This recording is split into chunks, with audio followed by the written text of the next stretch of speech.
반갑습니다 형님. 안녕하세요. 오늘도 제 숲TV 생방송 찾아주신 형님들은 만나서 반갑고 추천이나 즐겨찾기 좀 부탁 좀 드리고요. 이따가 유튜브로 보시게 된 분들도 구독이나 좋아요 한 번씩 눌러주시면 감사하겠습니다.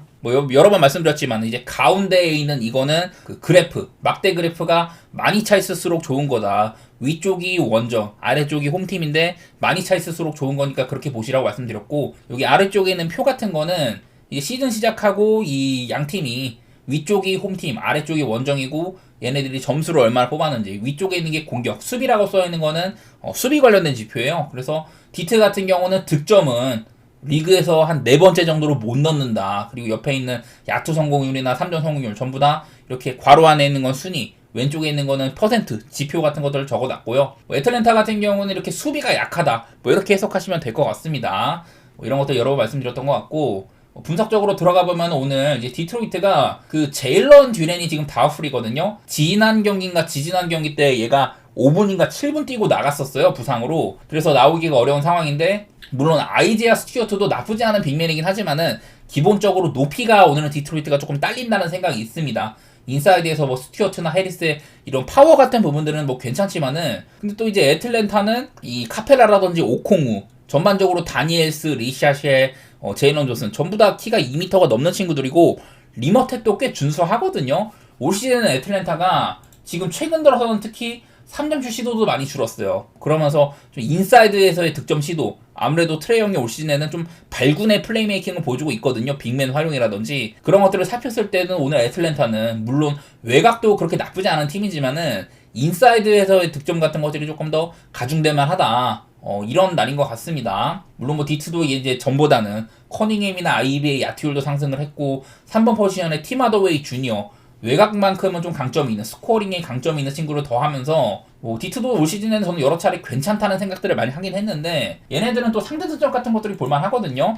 물론 이제 디트가 조금 나아졌다고 해도 작년이나 이제 재작년 두 시즌 동안 애틀랜타가 상대 전적 7대 0으로 크게 앞서 있는 모습들이 많이 있습니다. 팀적인 이런 상성 관계도 생각을 해보면은 지금 디트로이트는 굉장히 좀 페이스가 느린 팀이기도 하고 이렇게 야투 시도도 적은 편이기도 해요. 그리고 앞선에서의 수비, 본인들의 턴오버도 많고 턴오버 유발도 잘하지 못한다. 대신에 상대팀도 이렇게 못 던지게 하는 이런 것들이 돋보이긴 하는데, 그에 반해서 애틀랜타는 상대적으로 이렇게 좀 페이스는 빠른 편이기도 하고 이런 팀인지라 이런 페이스적인 성격은 맞물리는 부분이 있기는 한데, 개인적으로는 저는 이거는 애틀랜타 사이드가 괜찮아 보이기는 한 것 같아요. 아무래도 디트로이트의 듀렌이라는 수준급 빅맨이 빠진 점들, 그리고 상성 관계에서 애틀랜타가 인사이드 공략이 다른 날보다 수월할 만하다, 이런 것들 바탕으로 저는 애틀 사이드를 보도록 하고, 여전히 저는 애틀 게임은 지금 계속해갖고 좀 기준점이 낮은 면들이 있는데, 물론 디트가 언더팀이긴 하지만은 저는 오바 같은 것들 이런 쪽으로 생각해 보도록 할게요. 아무래도 애틀랜타의 수비가 이렇게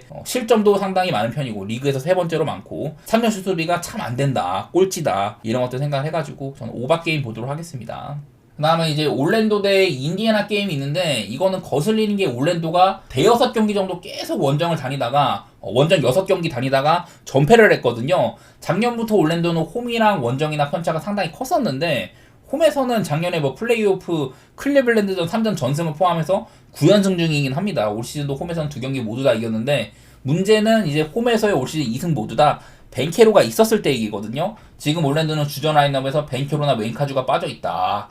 둘 다 상당히 중요한 선수들이에요. 4번, 5번 슬롯에서 이렇게 좀 주전 자원들이 모두 결장한다는 점, 이런 것들이 올랜도가 홈에서 빡센 팀이긴 하지만은 이것들이 이어질 수가 있냐, 그런 부분들이 꽤나 좀 골치를 먹을 것 같고, 뉴올리언스 역시나 결장이 상당히 많습니다. 지금 드존테 머레이, 맥컬럼, 허브 존스 이런 애들 다 결장이고, 트머삼 같은 애들이 다우풀로 조금 이제 격상이 되긴 했지만 여전히 못 나올 가능성이 높거든요. 그리고 벤치에서 득점 많이 뽑아주는 호킨스도 결장이기도 하고, 뉴올리언스는 오늘 좀 스코어러들이 많이 부족하다는 생각이 있어요. 여전히 잉그램이나 자이온의 손끝에서 나오는 인사이드 공격이나 외곽포라든지, 그리고 좀 이제 벤치에서 올린 알바라도나 부보주도 괜찮게 하고는 있는데, 이 알바라도가 직전 경기도 아마 3점수를 7개인가 꽂았단 말이에요. 근데 내일은 올랜도에 상당히 괜찮은 앞선 수비수 석스가 버티고 있고 KCP도 있고 이래갖고, 이거는 둘 다 지금 누수가 상당히 많은 상태인데, 보이는 건 올랜도가 리그 꼴찌 수준의 공격팀이다, 이런 것들 보이고, 아마 유타 다음으로 지금 공격이 안 좋은 팀일 거고, 수비적으로도 예년에 비해서 썩 좋지는 못하다.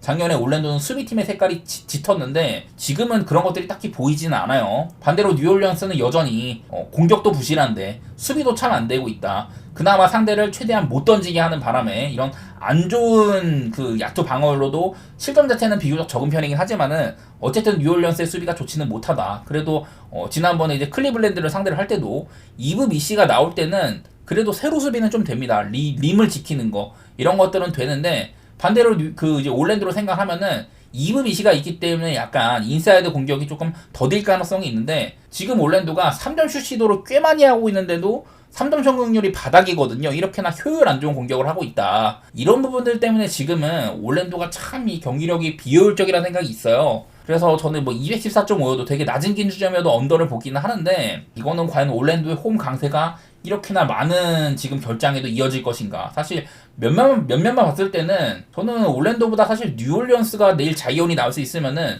오히려 뉴올 쪽이 조금 더 베스트 5는 낫지 않나 그런 생각까지 하기는 하는데 이거는 기본적으로 결장이 너무 많아가지고 참 판단하기가 껄끄러운 경기고 이 와중에 올랜도의 압도적인 홈 강세 이런 것들이 있어서 골치 아프지만은 개인적으로 뭐 언더라든지 뭐 올랜도의 승사이드 올랜도의 뭐 기록 같은 거 조금 믿어보고는 싶네요. 워낙에 지금 안 터지고 있긴 한데 이것도 뭐 자이온의 출전 여부가 꽤나 중요할 것 같긴 합니다. 그 다음에 샬럿 대 인디애나 경기 보면은 자 지금 샬럿은 인사이드 빵꾸가 매우 심한 상태입니다. 기본적으로 이제 4번 포지션에 브리지스가 부상으로 빠졌었고 그리고 이제 마크 윌리엄스라든지 닉 리차즈 이런 1, 2번 센터들이 전부 빠졌어요. 그래서 타지 깁슨, 노장을 센터로 기용을 하고 있는데 아무래도 높이도 낮은 편이고 활동성도 좀 낮은 편입니다. 그래서 샬럿은 지금 인사이드에 되게 좀 구멍이 있는 상황이다. 반대로 인디애나 같은 경우는 내일 뭐 이제 니스미스 못 나온 건 어쩔 수 없죠. 요즘에 계속 못 나오고 있고 전반적으로 인디애나는 제가 작년부터 이런 상대의 림을 공략하는 공격 지금도 인디애나의 뭐 3점 슛 같은 것들이 뭐 아주 나쁘진 않지만은 야투 성공률이 전체 2등이거든요. 한마디로 좀 림 가까이에서 높은 이런 성공률의 공격을 한다. 보시다시피 이렇게 페인트존 득점 빈도가 상당히 높은 팀이에요. 그러기도 하고 뭐 서로 간에 뛰는 팀이다. 인디애나도 이렇게 상대팀을 던지게 내버려 두는 많은 공격을 허용하는 그런 팀이기도 한데 아무래도 인디애나의 공격 특성상 오늘은 샬럿이 인사이드가 매우 빈약한 점들 이런 것들을 생각을 하면은 아무래도 인디애나가 샬럿에 이런 결장 상황들을 조금 꿀빨 수 있는 상황처럼 보이기는 하거든요. 지금 안 그래도 샬럿은 이렇게 디펜시브 레이팅이 거의 뭐 꼴찌 수준으로 안 좋은 편에 속하긴 하는데 물론 이제 라멜로가 있으면은 샬럿도 공격이 꽤 되는 팀이긴 합니다. 보다시피 이렇게 3점 슛도 성공률이 뭐 11등 정도로 그렇게 나쁘진 않은 상황이긴 한데 내일은 일단은 인디애나가 상성면에서 샬럿의 이런 결장 수혜를 조금 볼만한 날인 것 같고 샬럿도 그렇고 인디도 그렇고 점수가 꽤 나는 편들에 속하기는 해요. 샬럿이 지금 너무나도 결장이 많아가지고 좀 외곽도 생각보다 안 들어가고 이래가지고 득점 같은 것들이 비교적 형편없기는 한데 그래도 저는 오바를 볼만한 경기라고 생각은 됩니다. 뭐 인디애나가 일찌감치 뭐 승기를 잡고 그래버리면은 오바가 어려울 수도 있는데 샬럿이 야투 같은 거 조금 외곽에서 서서 주고 한다면은 오바도 뭐 233.5여도 볼만하다고 생각이 되고요. 기본적으로 빠른 템포 게임 이런 것들 생각이 나가지고 저는 인디 사이드라든지 뭐 오바 이렇게 보도록 하겠습니다. 그 다음에 보스턴 대 브루클린 경기인데 이게 아직까지 지금 브루클린을 조금 진단하기가 어렵기는 해요. 얘네들 분명히 올 시즌 탱킹을 해야 되거든요. 얘네가 이제 2023 드래프트는 조금 별로였었고 내년 드래프트가 상당히 쓸모가 있는 드래프트인데 다음 시즌에 드래프트 픽이 4장이나 있습니다. 그래서 무조건 브루클린은 5할 승률 미만으로 해야 되는 시즌이에요. 아무래도 팀적으로 지금 뭐 코어급이라고 할 만한 선수도 많지는 않고 이래가지고 브루클린은 거의 뭐 많은 선수들을 팔아야 되고 다음 시즌을 도모해야 되는 뭐 그런 위치에 있습니다. 그래서 앞으로 뭐 미러키에서 쿤보를 사올 거다 뭐 이런 얘기까지 도는데 어쨌든 브루클린은 올 시즌에 감독 교체 호르디 페르난데스 감독을 데려왔는데 감독의 역량이 상당히 좋아 보입니다. 그래서 생각보다는 지금 많은 승수를 쌓고 있거든요. 브루클린이 지금 뭐 리그에서 동부에서 4승 4패로 4등이니까 승률이 좋지는 않다고 하더라도 어쨌든 높은 순위에 있는데 앞으로 브루클린은 깎아먹게 자명한 상황이고요. 내일은 뭐 보스턴이 역시나 오늘도 브라운이 못 나오는 상황이고 이 루크 코네까지 다우프리 떠가지고 이 센터진이 좀 빈약하긴 합니다. 퀘타 하나만 쓸 수 있는 입장이고 호포드도 나이가 많기 때문에 좀 둘이 출전 시간을 분배를 하던지 뭐 그런 식으로 할 것 같아요. 어쨌든 지금 보스턴도 최근에 골스한테 홈에서 패배하기도 하고 그전에도 조금 타이트한 게임들을 많이 했었잖아요.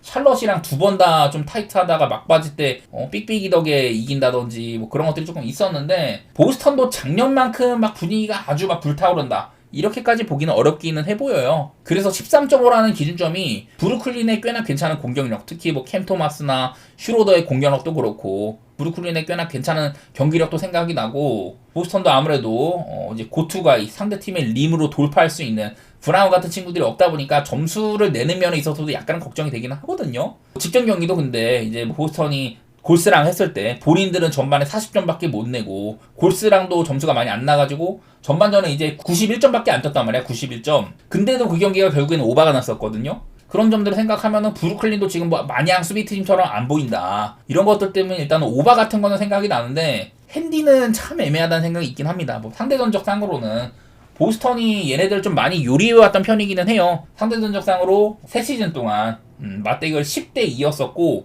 작년에는 4대 0으로 전부 다 승리를 했습니다. 보스턴이. 뭐 이런 것들이 있기는 한데 진짜 좀 애매해 보이긴 하네요. 저는 핸디는 모르겠고 그냥 보스턴 승 정도야 볼 수 있지만은 핸디는 조금 애매하다는 생각이 있는 경기인 것 같긴 합니다. 그 정도로만 말씀드리고, 다음 클리블랜드 대 골스 경기. 내일 참 재미있을 만한 매치입니다. 지금 두 팀 다 동서부에서 굉장히 잘하고 있는 팀들이잖아요. 특히 클리블랜드가 아직까지도 패배가 없는 상황이죠. 9전 전승입니다. 근데 또 골스도 7승 1패로 나쁘지 않은 시점이기도 하고, 근데 이게 조금 살짝 생각이 나는 거는 클리블랜드가 9전 전승이긴 한데 사실 막바지 때는 약간 내려오는 모양새가 있었거든요. 직전 뉴올리언스전도 막 끌려가는 경기였었다가 후반전에 이거를 벌린 거였었고, 미러키한테도 두 번 다 쿤보가 오락가락 했는데 두 번 다 되게 타이트한 승리였었어요. 그래갖고 나는 지금 클블은 슬슬 이제 좀 체력적인 부담이라든지 이런 것들이 보이기는 한다. 그런 시점이긴 한데요. 골스도 내일 사실 결장이 좀 있습니다. 클리블랜드는 사실 뭐 큰 결장은 없다고 봐야 되는데,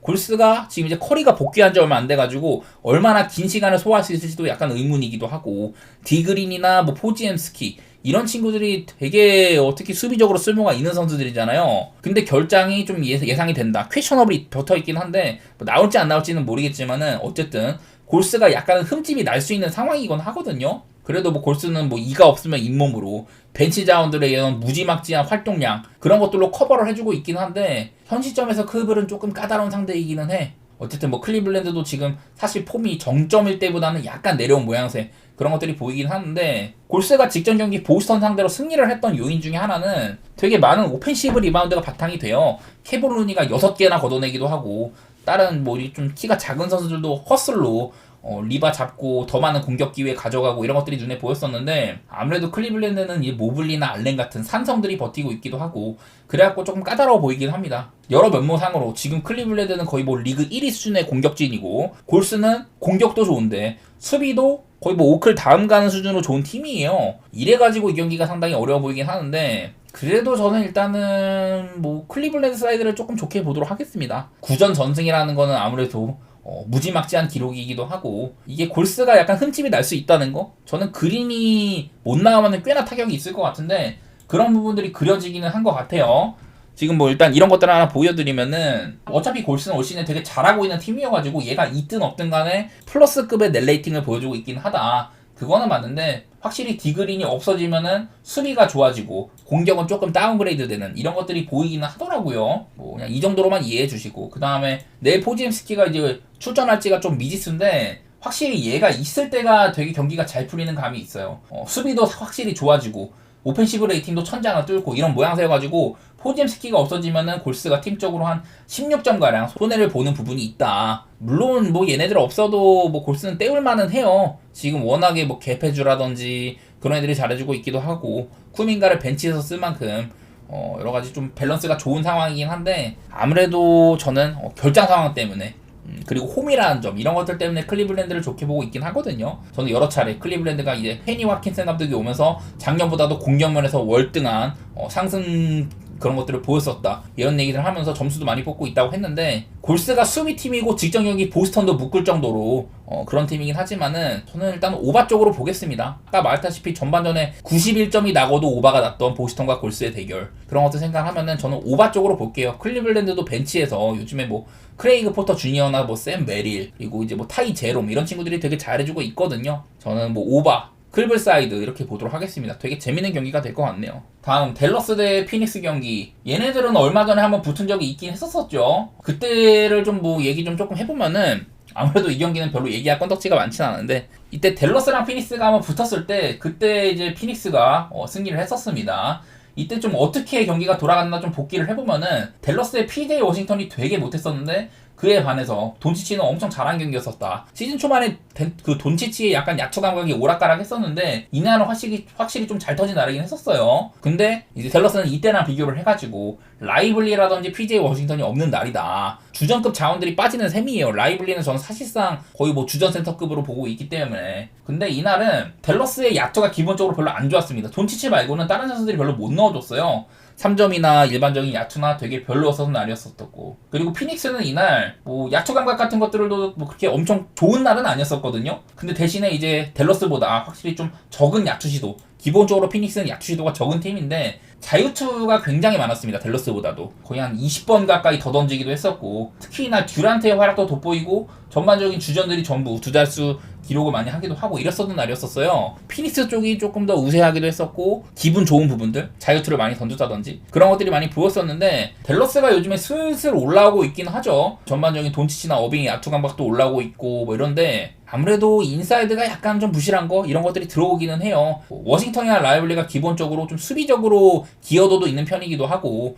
지금 댈러스가 리그에서 꽤나 5손가락 안에 든 수비팀으로 이렇게 평가를 받고 있긴 합니다. 근데 피닉스는 제가 여러 차례 시즌 초반에 타이어스, 존스, 부커, 빌, 듀란트, 너키치 이 라인업이면은 수비가 참 안 될 것 같다 이런 얘기를 했었는데, 그 점을 부데놀저 감독이 잘 채워주고 있거든요. 특히 뭐 라이언 던이나 로이스 오닐 이런 친구들의 기용이 괜찮게 여겨지고 있다 이런 얘기들을 했었는데, 근데 내일은 일단 뭐 라이언 던이 못 나올 가능성이 높아갖고 피닉스도 결장이 조금 있는 셈이기는 해요. 그러기는 한데 뭐 밸런스 상으로 저는 피닉스가 지금 서부에서도 굉장히 좋은 승률을 달리고 있습니다. 얘네들도 7승 1패거든요. 댈러스도 5승 3패긴 하지만은 지난번에 뭐 상대 전적에서 이겨봤다든지 피닉스가 되게 이제 좀 타이트한 게임이 많았었어요. 클러치 승리가 되게 많았단 말이야. 그리고 상대했던 애들도 보면은 약팀이 별로 없어. 마이애미, 필라델피아, 포틀랜드 한번 만났지만은 클리퍼스나 레이커스, 뭐 댈러스, 클리퍼스, 레이커스는 2번 만났죠. 이렇게 어려운 팀들을 상대를 하면서도 이 정도 성적을 뽑아낸 거라서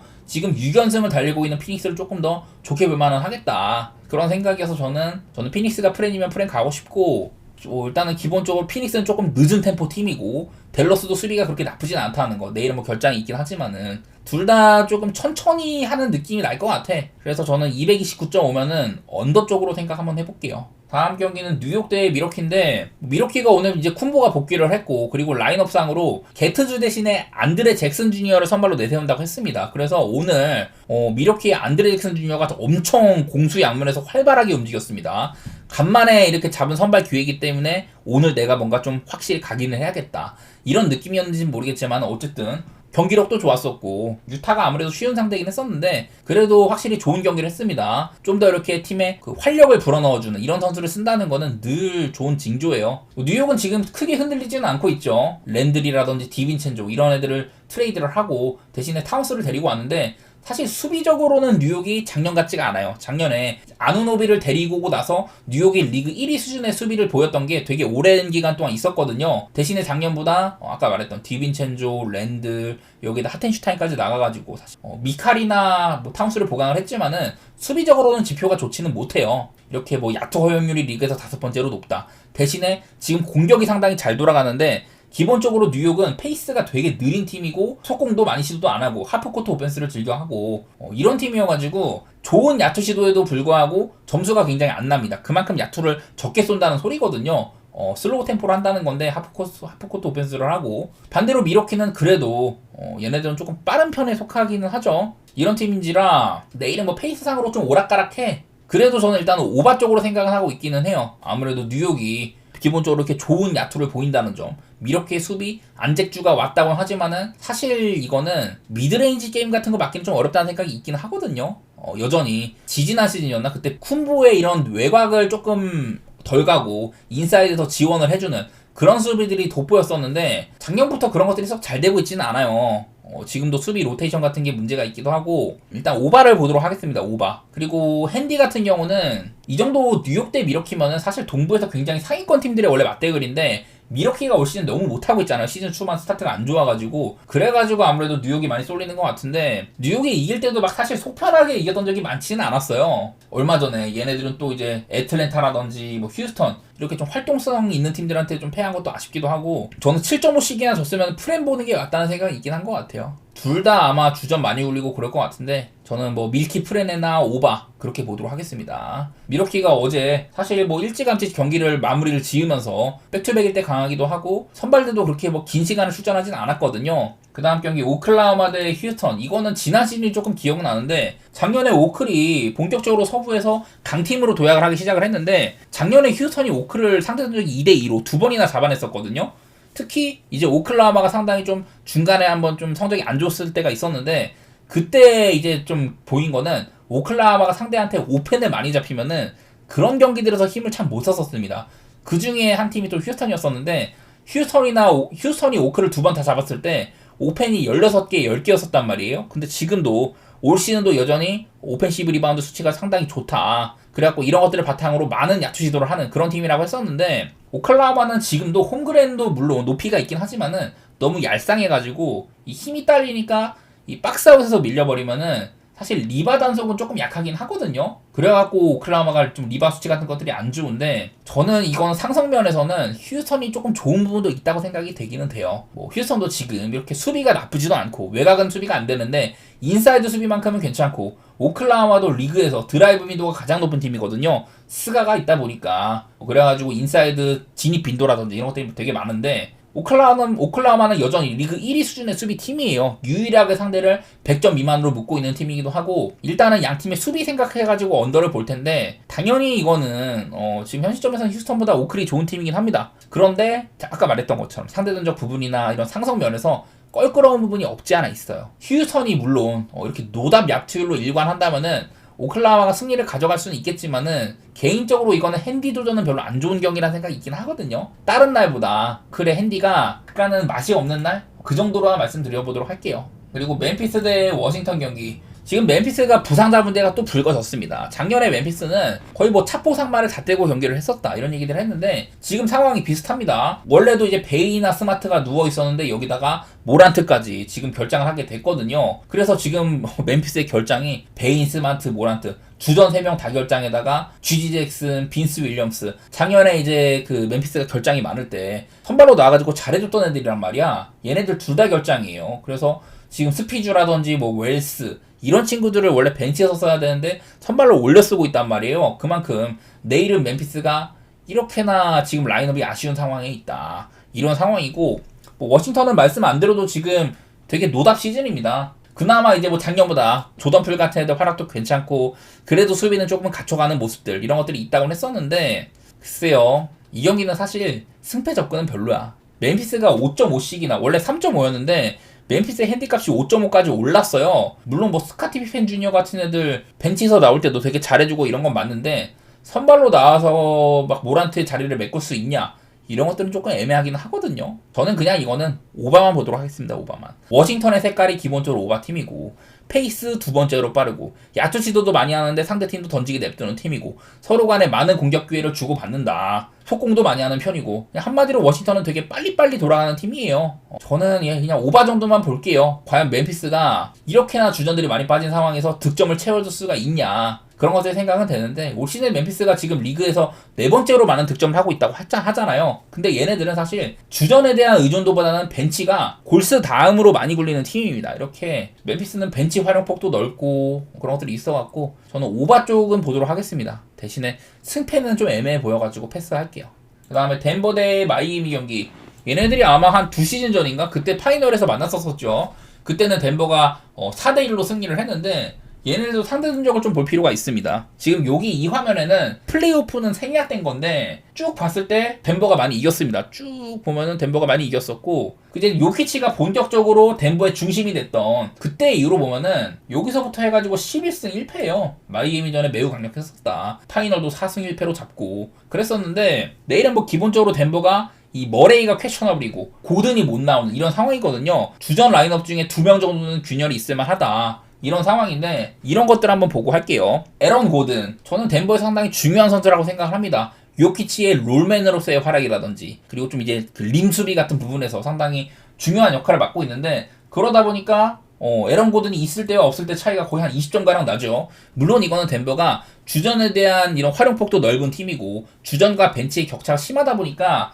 이런 차이가 있을 수는 있어. 보통 고든은 이 요키치랑 같이 뛰는 빈도가 많기 때문에 그래갖고 뻥튀기가 있긴 하지만은 어쨌든 고든이 뛸 때가 이렇게 좀 득점 생산력적인 부분에서 큰 차이가 있다고 나오거든요. 이거는 다른 거보다도 그냥 고든이 있고 없고가 덴버에는 20점가량 영향을 미친다. 이거를 봐주시면 좋을 것 같고요. 근데 이제 머레이가 있잖아요. 사실 머레이가 올 시즌 활약이 좋지가 않은데 고든은 20점가량 팀의 플러스가 되는데 머레이도 똑같은 주전인데 고든에 비해서는 사실 한 7점 정도밖에 안 갖다 줘요. 머레이가 있을 때가 득점이 상당히 좋아지긴 한다. 한 18점가량 좋아진다. 이런 게 있기는 한데 머레이가 이제 없을 때는 실점이 한 11점가량 줄어들거든요. 이런 부분들이 고든과 머레이의 좀 위상 차이라고 해야 될까요? 그런 것들이 좀 간접적으로 보여주는 부분인 것 같아. 그래서 내일은 이제 직전 경기도 머레이가 안 나오고 서브룩이 나왔을 때 서브룩의 개인의 활약도 되게 좋았었잖아요. 서브룩이 뛰니까 덴버는 페이스가 확실히 오르고 자유투 삥 뜨는 빈도도 많아지고 아무래도 서브룩의 가장 큰 장점은 본인이 인사이드로 작도를 해가지고 마무리 짓는 것도 있지만은 또 외곽으로 빼주는 킥아웃 패스가 상당히 훌륭하잖아요. 그래갖고 그날 뭐 마포주의 3점슛 같은 것들이 살아나고 이랬었는데 서브룩은 인사이드로 작도를 하고 요키치는 또 인사이드에서도 컨트롤 타워도 하지만은 외곽에서의 패스웍도 상당히 좋은 선수입니다. 그래갖고 덴버는 요키치랑 서브룩이 같이 코트 위에 있을 때 뭔가 선택지가 두 개인 느낌? 이런 것들이 많이 좋았었거든요. 생각보다 그러니까 서브룩 기용이 나쁘지 않았다는 건데 내일 만약에 머레이가 돌아온다. 과연 이것이 덴버 입장에서 플러스일지 그런 것들은 조금 고민을 해봐야 될 것 같아요. 근데 사실 지금 마이애미도 사실 상황이 좋지는 못해. 여전히 지금 베스트 5는 거의 뭐 가동이 잘 됩니다. 제가 버틀러가 얘가 이제 그 선발로 나왔을 때 생각보다 야투 시도를 많이 안 한다. 지금은 뭐 로지어나 히로, 특히 히로의 활약이 굉장히 괜찮기는 해요. 대신에 아데바요가 조금 떨어진 면이 있고 버틀러도 소극적인 공격 이런 것들이 문제인데 그거를 이제 버틀러가 벤치들이랑 같이 뛰면서 약간 보완을 했다. 본인의 스탯이라든지 이런 것들을 그런 얘기를 많이 들었었는데 여전히 마이애미 이런 야투율 같은 것들이 좋지는 않게 찍히고 있어요. 팀적으로 마이애미가 안정감이 있는 상태는 아닌 것 같다. 더구나 오늘 덴버 홈이고 이런 압도적인 상대 전적 이런 것들을 생각을 하면은 덴버의 핸디값이 조금 작아 보이긴 하죠. 저는 덴버의 이런 상대 전적 우세라든지 이런 것들을 살펴가지고 덴버 쪽을 좋게 보는 경기가 될 것 같고요. 그리고 218.5는 지금 되게 낮은 기준점이긴 한데 아무래도 이거는 저는 일단 마이애미의 좀 성격을 좀 보게 될 것 같고 그리고 얘네들의 맞대결상으로도 특히 이제 뭐 플레이오프가 많이 껴있긴 하지만은 언더 게임 빈도가 높았다는 것들 그런 것들도 생각을 하면은 언더 쪽으로 보도록 하겠습니다. 자, 다음 경기는 미네소타 대 포틀랜드 경기입니다. 두 팀 모두 다 어제 게임을 뛰고 왔었고요. 좀 피로도가 있을 만은 합니다. 일단 작년에 얘네들이 붙었을 때는 미네소타가 4대0으로 시즌을 전부 다 승리를 했었어요. 아무래도 미네소타는 서부에서도 거의 뭐 1, 2등 다투던 팀이었었고 포틀랜드는 밑바닥을 기던 팀이니까 그런 것도 있는데 확실한 건 작년보다 포틀랜드가 상황이 조금 좋다. 이런 얘기는 할 만합니다. 대신에 미네소타도 그 카렌서니 타운스를 내보내고 랜드를 데리고 오면서 조금 팀적으로 변화가 있긴 했었습니다. 그래서 시즌 초반에 조금 안 굴러갔었는데 어제도 말씀드렸지만은 이 미네소타의 벤치 유닛 나즈 리드, NAW, 디빈첸조 얘네들 3명의 유닛이 좀 베스트 라인업 그 코트 위에 있을 때는 미네소타의 수비 레이팅이 상당히 좋다. 이런 것들을 칭찬을 많이 했던 것 같아요. 어제도 미네소타가 사실 조금 끌려가다가 4쿼터 때 45점이나 쏟아보면서 경기를 그냥 마무리를 지었었는데 그런 거에는 방금 말씀드렸던 선수들의 활약도 많이 있었었고 어제는 뭐 맥다니엘스도 공격 지원도 많이 하고 앤트맨 여전히 공수 겸장으로서 좋은 모습 보여준다. 팀적인 완성도는 미네소타가 높기는 해요. 그리고 이제 포틀랜드는 내일도 뭐 사이먼스나 뭐 그랜트, 에이튼 이런 친구들 주축으로 점수를 많이 뽑으려고 노력을 할 것 같은데 아무래도 이제 전 경기보다는 미네소타가 이 인사이드를 많이 잠그는 점 포틀랜드의 공격 방향을 보면은 드라이브인 빈도가 꽤나 높거든요. 미네소타 인사이드는 고베어가 버티고 있고 아까 말했다시피 좋은 선수들이 상당히 많잖아요. 수비가. 그래가지고 저는 내일은 오히려 미네소타가 지금 작년보다 수비가 약간 아쉽기는 한데 이런 것들이 조금 더 빛을 발할 만한 날인 것 같아. 수비력이. 안 그래도 지금 미네소타는 좀 늦게 공격하는 팀이고 3점 시도 같은 것들이 많은 외곽에서의 생산력이 높은 팀인데 포틀랜드가 원래는 외곽을 잘 틀어막는 팀인데요. 올 시즌에는 그런 것들이 썩 막 돋보이는 수준까지는 아니에요. 이런지라 여전히 포틀랜드는 좀 비효율적인 3점 시도 이런 것들도 많이 있기도 하고 뭐 미네소타를 좋게 보는 경기가 될 것 같긴 해요. 포틀랜드가 작년에 되게 개판이었을 때 그때도 백투백일 때는 나름대로 잘했다 이런 것들이 있긴 하지만은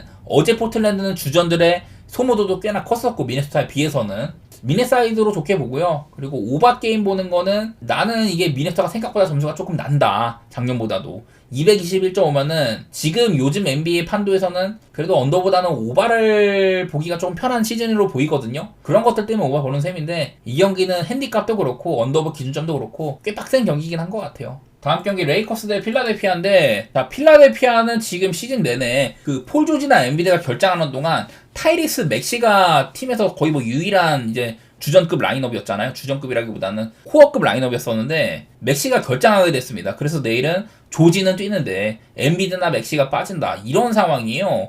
그래서 필라델피아는 공격 쪽에서 좀 문제를 겪을만 하다. 그런 날인 것 같은데, 사실 근데 이 맥시의 올 시즌 성적 같은 것들을 보면은 이 친구가 썩 좋지가 못했었어요. 기본적으로 올 시즌 맥시가 코트 위에 있을 때, 없을 때보다 생산력이 많이 떨어집니다. 오히려 필라델피아는 맥시가 없었을 때가 경기력이 좋게 찍힌다. 물론 이것도 출전 시간 같은 것들이 좀 차이가 있다 보니까 그렇게 막 눈여겨볼 것까지는 아니긴 한데, 어쨌든 맥시가 있을 때가 이렇게 공격도 안 되고 수비도 잘 안 된다. 이런 것들이 있거든요. 이게 왜 그러냐면은 올 시즌 타이리스 맥시의 약투 감각이라든지 커리어 평균 대비 거의 6%가 떨어져 있고 3점슛도 30%가 안 돼요. 이런 효율로 맥시가 1옵션을 하다 보니까 필라델피아가 어쩔 수 없이 맥시를 중용해야 되는데 사실 이게 효율적이진 않았다. 이런 느낌이거든요. 뭐 사실 뭐 내일 맥시가 없다고 해가지고 필라델피아가 라인업상으로 더 좋아졌냐? 그건 아니긴 한데, 무튼 폴 조지도 복귀해가지고 출전 시간을 많이 가져가고 있지 않기도 하고 여러 가지 면에서 필라델피아의 라인업이 좀 부실합니다. 그리고 레이커스는 내일 이제 앤서니 데이비스가 돌아올 수 있다고 하죠.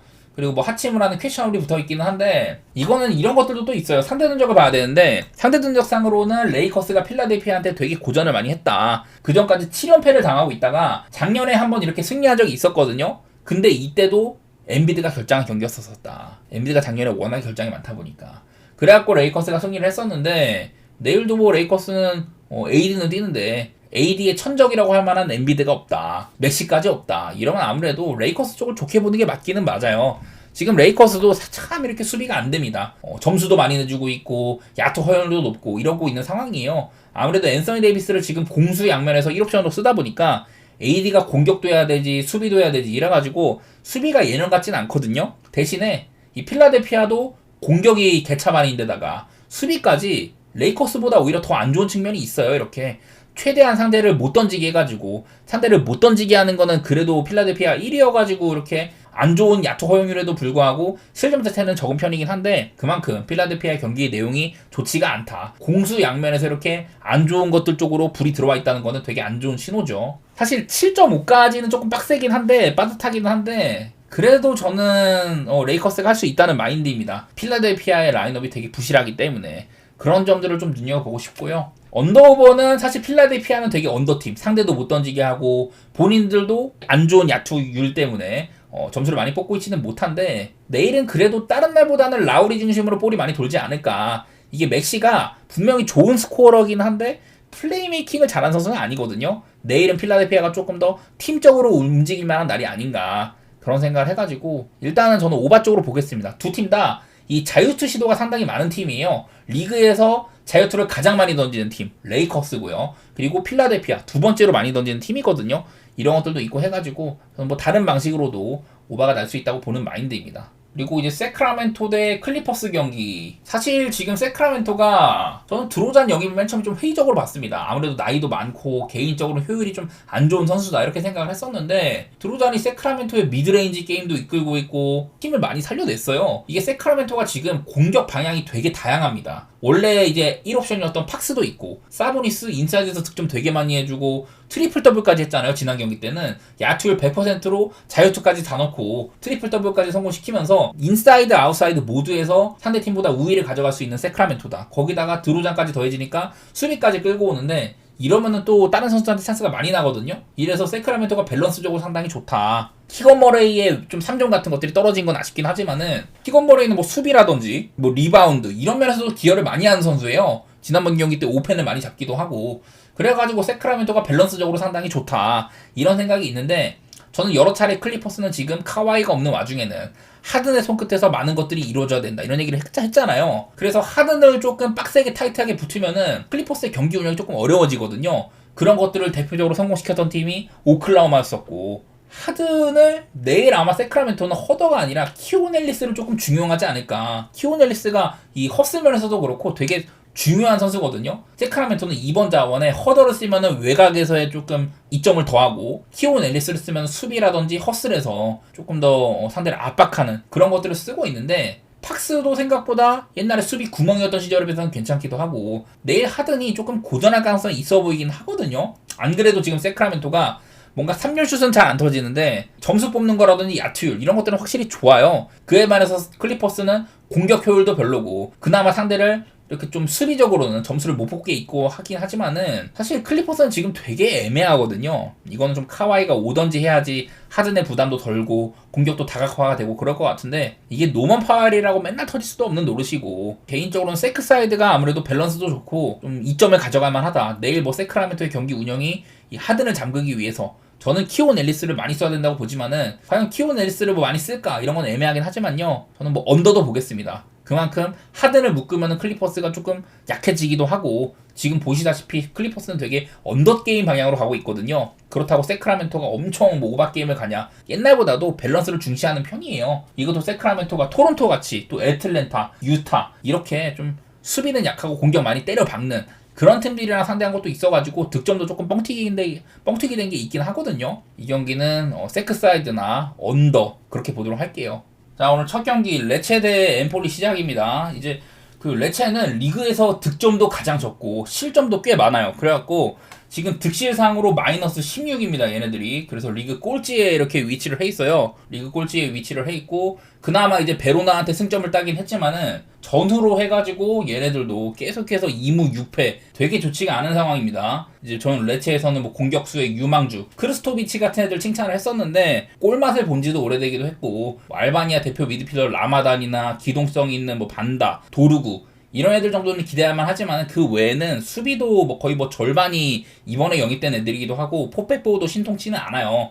레체의 경기력 자체는 좋지 못하다 이런 생각이고 뭐 엠폴리는 제가 여러 차례 말했지만 수비로 말하는 애들이거든요. 이제 뭐 최근 그 경기 내용들 중에 살펴보면은 인터밀란들은 3대0 패배 이거는 좀 아무래도 퇴장 같은 것들도 있었었고 그리고 라치오는 아무래도 어려운 상대이기 때문에 엠폴리가 얘네 둘 말고는 거의 대부분이 무실점이거나 1실점으로 수비 자체는 흔들리진 않고 있거든요. 그래서 엠폴리의 기조는 크게 변하지는 않았다. 엠폴리가 점수를 낼 수 있냐 없냐에 달려있다고 생각을 하는데 오늘은 엠폴리가 이제 원정이잖아요. 사실 직전 경기 코모 칼초한테 1대0으로 승리를 하기 전까지 엠폴리가 이제 홈에서 5경기 동안 빵득점이었었거든요.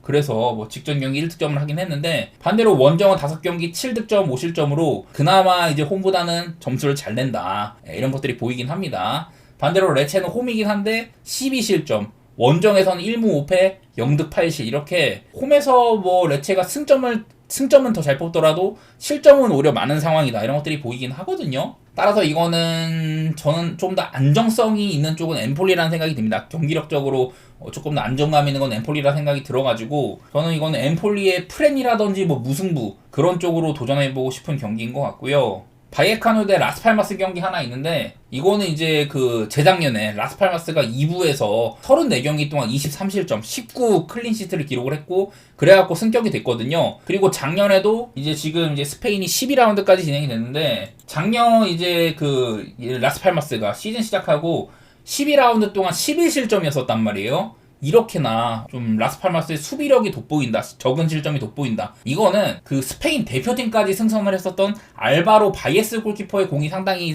좀 있다는 생각이 듭니다. 작년에도 칭찬을 제가 많이 했었는데 그래서 이 바이에스 골키퍼에 대한 요퍼가 되게 많았었어요. 그래서 뭐 바르셀로나에서도 이제 테오 슈테길이 누우니까 연락도 오고 비아레알이나 울브스 이런 애들이 많이 살려고 했었는데 얘가 이제 시즌 시작 전부터 고향팀인 얘가 또 이제 세비야 출신인데 베티스 아니면은 딴 데로는 이적을 안 가겠다 이러고 들어 누웠단 말이에요. 그래서 아직까지도 이렇게 얘가 땡깡을 부리다 보니까 이 골키퍼진에서 지금 화면에 나온 게 라스팔마스의 올 시즌 골키퍼 출전 시간인데 그 야스퍼르 실러선 옛날에 이제 네덜란드 국가대표팀이었었죠. 그 다음에 뭐 호르카슈 백업 골키퍼 이런 애들이 많이 출전을 하고 바이에스는 아예 빵분을 뛰고 있거든요. 뭐 부상도 아닌데 그야말로 얘를 좀 이제 징계성으로 지금 안 뛰게 하고 있는 모양새요. 되게 좀 괘씸하니까 뭐 그렇게 하는 것 같다. 어쨌든 저는 뭐 탑급 레벨에서는 골리 차이가 크지는 않다고 생각하지만은 재작년이나 작년에나 훌륭한 시즌을 보냈던 바이에스 골키퍼를 썩히고 있는 점들 이런 것들이 지금 라스팔마스가 리그에서 세 번째로 실점이 많은 이유 중에 하나라고 생각이 되거든요. 오늘 상대팀인 이 바이카노 같은 경우는